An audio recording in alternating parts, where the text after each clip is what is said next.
तो दोस्तों अब खबरों में विस्तार से बात करते हैं। सबसे पहले बात करते हैं अंतर्राष्ट्रीय खबरों की, और अंतर्राष्ट्रीय खबरों में आपको बताते हैं गजा की खबर।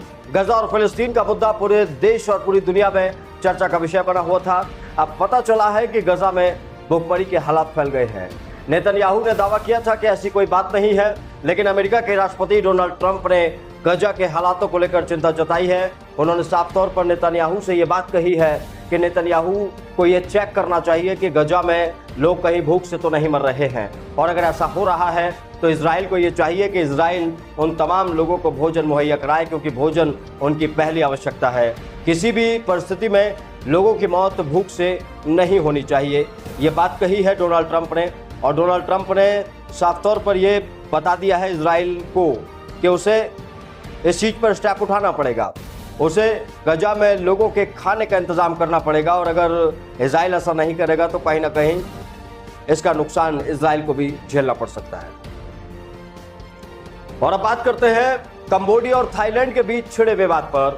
कंबोडिया और थाईलैंड के बीच जो विवाद चल रहा है वो चल रहा है हजारों साल पुराने शिव मंदिर का विवाद, और इस विवाद में दोनों जब कूदे तो एक दूसरे पर गोला बारूद बरसाया जाने लगा। कंबोडिया ने थाईलैंड पर हमला किया, थाईलैंड ने कंबोडिया पर हमला किया, और ये दोनों हमला जो एक दूसरे पर कर रहे थे वो कर रहे थे एक विरासत के लिए, एक शिव मंदिर के लिए। और इस शिव मंदिर के लिए दोनों जब लड़ रहे थे तो अमेरिका को बीच में आना पड़ा।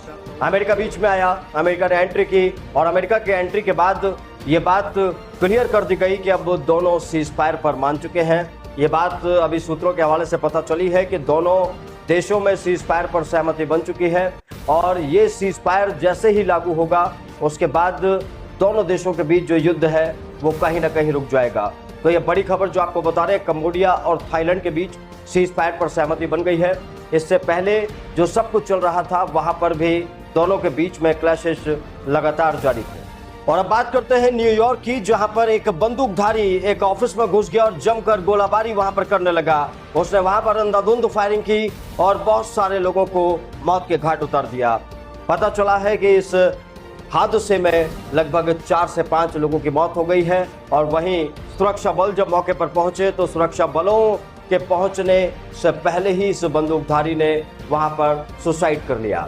इस घटना के बाद न्यूयॉर्क में खलबली मची हुई है, मार्केट्स में खलबली जैसा माहौल है, अफरा तफरी का माहौल है, और सुरक्षा बल पूरे तरीके से एक्टिव कर दिए गए हैं। और इन सुरक्षा बलों को ये निर्देश भी दे दिया गया है कि कहीं किसी तरीके का कोई संदिग्ध इस पूरे घटनाक्रम से जुड़ा हुआ दिखाई देता है तो उस पर पूरी नजर बनाई जाए और उस पर उसे गिरफ्तार करके सलाखों के पीछे भेजा जाए। और दोस्तों अब बात करेंगे चाइना की।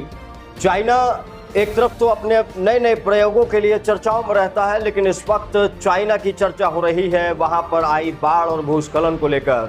बाढ़ और भूस्खलन के बीच चाइना की जो परिस्थितियां हैं वो पूरे तरीके से डगमगा गई हैं। अगर बात की जाए तो लोगों को रेस्क्यू किया जा रहा है, लगभग 34 लोगों की मौत हो चुकी है और बहुत सारे लोग घायल बताए जा रहे हैं। बहुत सारे लोगों को रेस्क्यू किया गया है, लगभग 80,000 लोग हैं जिनकी संख्या बताई जा रही है। 80,000 लोगों को ऐसे स्थानों से रेस्क्यू किया गया है जहां पर बाढ़ जैसे हालात बन गए हैं। उधर अगर बात की जाए तो एक और तस्वीर सामने आई चाइना से, जहां पर जेसीबी के जरिए लोगों को सुरक्षित बाहर निकाला गया बाढ़ और भूस्खलन के बीच। और बात की जाए तो इस वक्त मौसम बदल रहा है, हिंदुस्तान में भी चेतावनी जारी कर दी गई है। दिल्ली, इसके अलावा उत्तर प्रदेश और कई राज्यों में बारिश की संभावना जताई गई है। चाइना में वाकई में हालात बेहद खराब हो चुके हैं। अमेरिका के राष्ट्रपति Donald Trump international cease fire कराने वाले नेता बन गए हैं। ये बात हम इसीलिए कह रहे हैं क्योंकि भारत के सीज फायर के बाद लगभग 25 बार डोनाल्ड ट्रंप इस बात का जिक्र सार्वजनिक रूप से कर चुके हैं कि मैंने दोनों के बीच सीज फायर कराया। अब कंबोडिया और थाईलैंड के बीच जब युद्ध चल रहा था तो डोनाल्ड ट्रंप का यह कहना था कि भैया ट्रेड कैंसिल कर देंगे, आपको युद्ध रोकना पड़ेगा। और अब डोनाल्ड ट्रंप ने वहां पर हाथ मारा है जहां से कहीं ना कहीं डोनाल्ड ट्रंप को भी मुसीबतों का सामना करना पड़ सकता है। डोनाल्ड ट्रंप ने सीधा सीधा रूस को इस बात की चेतावनी दे दी है, 10 से 12 दिन का अल्टीमेटम दे दिया, और इस अल्टीमेटम में यह बात कह दी है कि रूस को अब यूक्रेन के साथ युद्ध को खत्म करना पड़ेगा। और अगर रूस यूक्रेन के साथ इस युद्ध को खत्म नहीं करेगा तो कहीं ना कहीं उसे आर्थिक जो नुकसान है वो झेलना पड़ेगा। अगर अमेरिका ऐसा करता है, डोनाल्ड ट्रंप जिस तरीके की चेतावनी रूस को दे रहे हैं, अगर अमेरिका ऐसा करता है तो इसका असर भारत और चाइना पर भी दिखाई देगा, क्योंकि जो अंतर्राष्ट्रीय स्तर पर देशों की जो कनेक्टिविटी है वो एक दूसरे से जुड़ी हुई है। ऐसे में अगर रूस पर किसी तरीके के प्रतिबंध लगाए जाते हैं या कोई समस्या रूस के सामने अमेरिका की तरफ से इंटरनेशनली रूप से पेश होती है तो इसका असर भारत और चीन पर भी दिखाई देगा।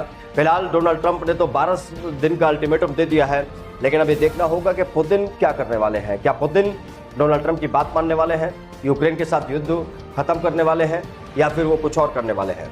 वैसे अगर बात की जाए अंदर की, तो अंदर सूत्रों के हवाले से जो हमारे पास खबर आई है, खबर यह है कि जो रूस है वो कहीं ना कहीं परेशान हो चुका है अब यूक्रेन के साथ युद्ध करते करते। ऐसे में डोनाल्ड ट्रंप का यह बयान आना और अगर रूस और यूक्रेन के बीच सीजफायर हो जाता है तो ये डोनाल्ड ट्रंप के लिए, अंतर्राष्ट्रीय सीजफायर वाले बंदे के लिए एक बड़ी उपलब्धि साबित हो सकती है। फिलहाल मेरे साथ इतना ही, लेकिन देश और दुनिया की तमाम अहम खबरों के लिए आप बने रहिए एन भारत मीडिया के साथ। देखते रहिए एन भारत। नमस्कार।